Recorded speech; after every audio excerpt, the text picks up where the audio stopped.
Wrestling finishers used to be sacred. The stunner, untouchable. The tombstone, legendary. But now, everybody's using the spear. The spear is one of the most recognizable and devastating looking moves in wrestling today when done right. But is it becoming too recognizable? I don't know. Just ask guys like Edge, Goldberg, Bobby Lashley, Rhino, Braun Breaker, Charlotte Flair, Batista, Ricky Saints, Jey Uso, and Roman Reigns. From a time where finishers were unique and tailored to the individual, the last 15 years or so have seen a shift to replicating this same exact move over and over again. Sure, everyone has their own little spin on it to make it their own, but that doesn't change the fact that you see it a heck of a lot week to week, program to program. And wait a goddamn second before you say anything. Yes, okay, the most overused move in wrestling right now is definitely the super kick. However, given that it's used at least 7 times in every Uso and Young Bucks match, I think it's safe to say that the super kick is not a finisher anymore, although it brings a single tear to my eye. The spear, at the end of the day, is, by most wrestlers who use it, still a finishing move. Some people use it as a signature, but I call it finisher. And so today, I wanted to find out how this move went from Monday Night Rare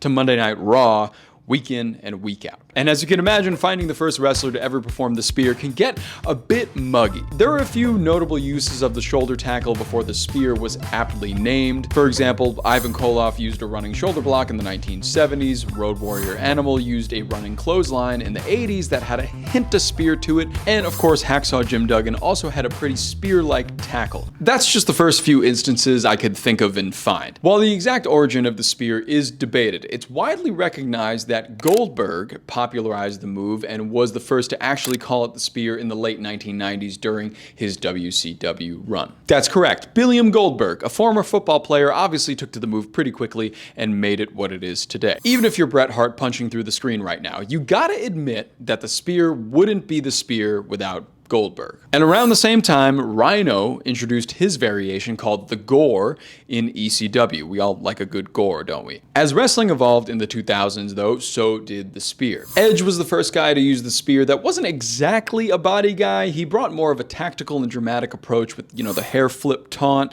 and the setup that instantly told you he was about to take your world title and or steal your girlfriend of 5 years. To track this move's explosion over time, let's check out this timeline. Now, as we spoke about, the spear in name began with Goldberg in 1997 on WCW Nitro, then to 1998 and the 2000s we got Edge adopted in WWE. Batista would then be the next to use it in 2007, Bobby Lashley brought it with him to TNA in 2009, then the dominoes really started to fall.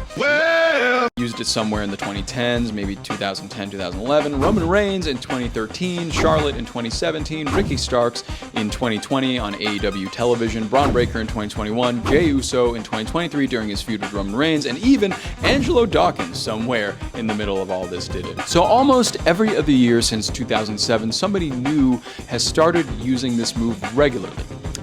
Insane. The move became a lot of wrestlers' go-to default finisher selection. Because the spear doesn't involve picking anybody up. It's a fairly easy move to use at any size, a la Ricky Saints, Ricky Starks, whatever. Its accessibility makes it easy to adopt. If Kenny Omega's one-winged angel was easy to do, I guarantee more wrestlers would be cashing in on it. But let's go back to the spear. So inevitably, when you do see 3 or 4 spears in a single episode of wrestling television, the move loses a bit of impact that made it special in the first place, in my opinion. Not all spears are created equal, and in today's oversaturated market, the quality gap is more obvious than John Cena's bald spot last year. But I think the spear is still effective today when used by guys like Braun Breaker, Roman Reigns, and Bobby Lashley, just these big hulking dudes, oiled up dudes. So what separates the great spears from the mediocre ones?